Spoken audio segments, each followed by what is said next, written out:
사회적 문제로 부상한 딥페이크 성범죄의 처벌 기준을 강화한 관련법이 오늘 국회 상임위를 통과했습니다. 이르면 26일 국회 본회의 처리가 예상되는데요. 딥페이크 성범죄를 근절할 수 있을까요? 손정혜 변호사와 자세히 짚어보겠습니다. 자, 어서 오십시오. 안녕하세요. 문제가 생기면 뒤늦게 법이 만들어지는 일이 지금 반복되고 있습니다. 좀 늦었지만 오늘 국회 상임위 통과했는데요. 핵심 내용부터 좀 정리를 해주시죠. 네, 일단 핵심 내용은 성착취물을 이용해서 협박, 강요하는 경우 과거에도 성폭력 처벌법에 있었지만 아동, 청소년을 대상으로 하는 강요나 협박의 경우에는 하한선을 1년에서 3년 이상 또는 3년에서 5년 이상으로 강화하는 법안이 이제 통과될 예정으로 보이고요. 특히 긴급 신분 비공개 수사라고 합니다. 비공개 수사, 즉 경찰이 수사 자료나 증거 자료를 수집할 때 경찰임을 밝혀야 되는데 예외적으로 이걸 밝히지 않는 신분을 비공개하는 수사 같은 경우는 사전 승인을 득해야 됐었으나 긴급한 경우에는 사후 승인으로 족하게끔 지금 제도가 개선된다는 것이고요. 수사가 좀 더 편리해지고 신속해질 가능성이 높아지는 겁니다. 아울러선 피해자 지원 제도도 조금 더 확충이 됐는데요. 디지털 성범죄 피해자 지원센터의 설치 규정이 이제 신설이 되고요.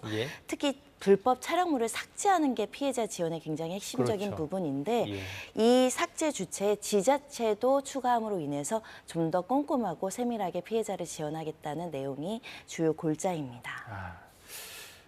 빨리 삭제해서 피해자의 어떤 피해를 줄여주는 것도 굉장히 중요한 것 같은데 지금 아동, 청소년이 피해자일 경우에는 처벌을 강화하지 않습니까? 자, 근본적인 목적은 딥페이크 성범죄 이 범죄를 근절하는 건데 이게 좀 효과가 있겠습니까? 이 정도 법은? 다소 아쉬운 감도 있지만 그래도 기존 법령보다 훨씬 강화된 처벌 법안이 나왔다는 점은 고무적이고요. 다만 여전히 아동 성착취물로 아이들에게 협박 강요한 행위에도 집행유예가 가능한 하한선이기 때문에 앞으로 양형 기준을 제대로 설정해서 실제 선고형이 실무 양형이 높아질 필요성이 있다. 3년 이상이라고 하면 3년부터 유기징역 상한인 30년까지 선고를 해도 가능한 범죄이거든요. 근데 보통 3년 이상이라고 하더라도 3년, 5년에 그치는 경우 많이 보셨을 텐데 예를 들면 같은 사안이라도 미국의 20년형, 30년형 나오는 경우 있잖아요. 실제 실무형도 따라오는 것이 굉장히 필요한 시점입니다.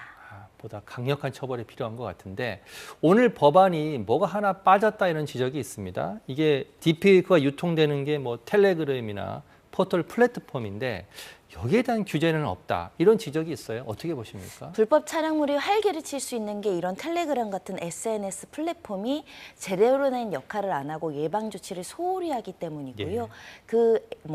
예를 들면 기술적 조치로 필터링 기술을 도입하고 개발하고 의무화한다고 한다면 피해를 좀 줄이거나 확산되는 속도를 늦출 수 있음에도 불구하고 규제가 미비하기 때문에 사회적 책임에 넘어서서 법적 책임을 져야 된다라는 목소리가 굉장히 있지만 이번에도 빠졌습니다.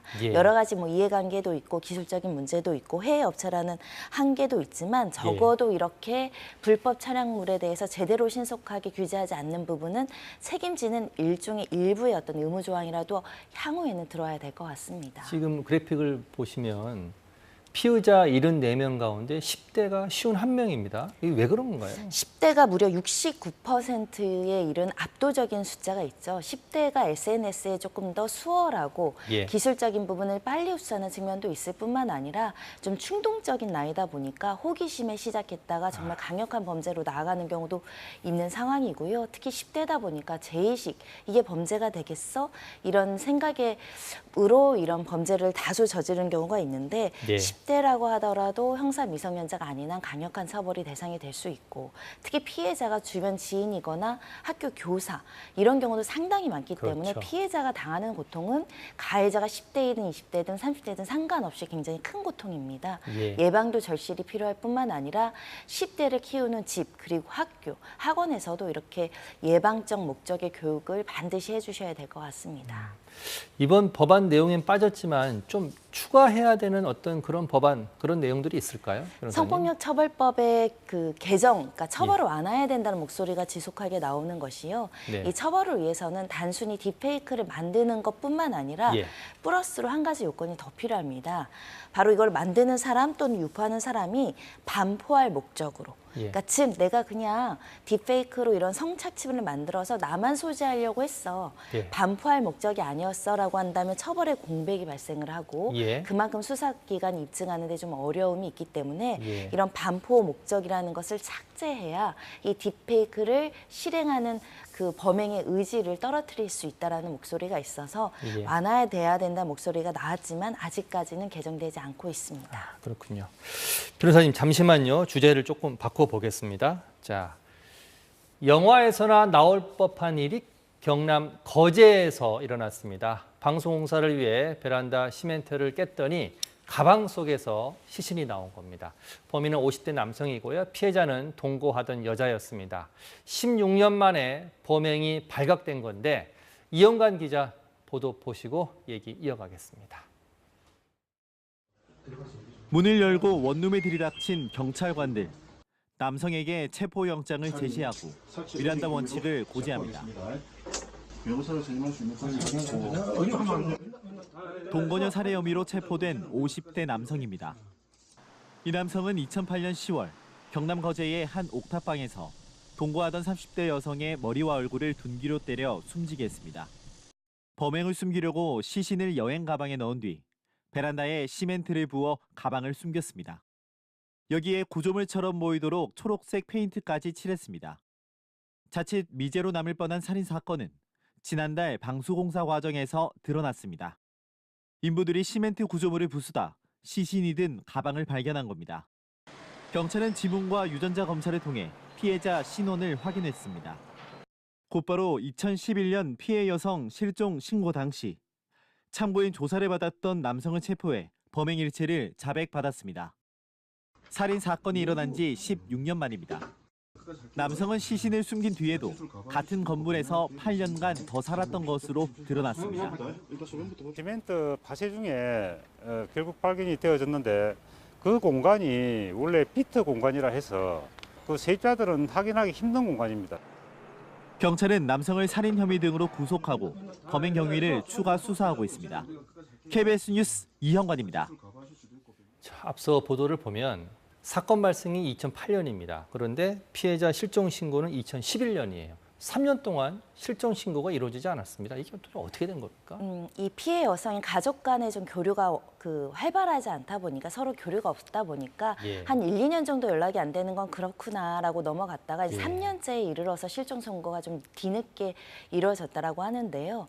문제는 사건 발생 이후 3년이나 지났기 때문에 현장은 모두 훼손되고 그러네요. 증거도 모두 소실된 상황이었기 때문에 당시 실종 신고를 받은 경찰이 수사를 한다고 한들 저렇게 완벽하게 안매장된 상태였기 때문에 실종 사건에서 강력 사건으로 전환이 안 된 것 같습니다.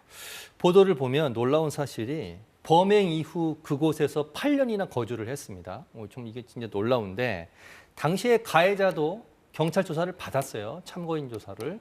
근데 이 법망을 빠져나갔습니다. 그렇습니다. 참고인 조사에서 나는 뭐 얼마 전에 헤어졌기 때문에 그 사람 행방을 모른다라고 했기 때문에 실종인지 해외로 도피한 사건인지 살인 사건인지 가닥을 남을 만한 물증이 전혀 없었던 상황이어서 뒤늦게 이렇게 발견이 된 건데요. 아마도 이 용의자, 이 가해자는 내가 완벽하게 안매장을 했기 때문에 시신 없는 살인 사건으로 완벽 범죄를 꿈꿨을 겁니다. 하지만 16년 만에 전보가 드러났고 이 피해자의 또 몸에서 지문이 아직 남아 있었기 때문에 피해자 특정까지 이루어졌던 사건입니다. 16년이 지났습니다. 공소시효에는 문제가 없습니까? 지금 살인죄 같은 경우는 2015년에 살인죄에 대한 공소시효가 폐지됐었죠. 그렇기 때문에 공소시효가 남아있고 처벌할 수 있습니다. 다만 굉장히 엽기적이고 어떻게 보면 굉장히 잔인한 수법으로 시신을 안매장을 했는데 이 부분은 사체 은닉죄가 적용되나 7년이라는 공소시효가 이미 도과해서 이 죄로는 추가로 처벌하지 못하지만 워낙 이 사망 사건이 조금 중대한 범죄이고요. 시신 훼손 과정도 재질 매우 좋지 않아서 중형이 예상되는 상황입니다. 살인 혐의로 중형이 예상된다. 오늘 말씀 여기까지 듣겠습니다. 지금까지 손정혜 변호사였습니다. 고맙습니다.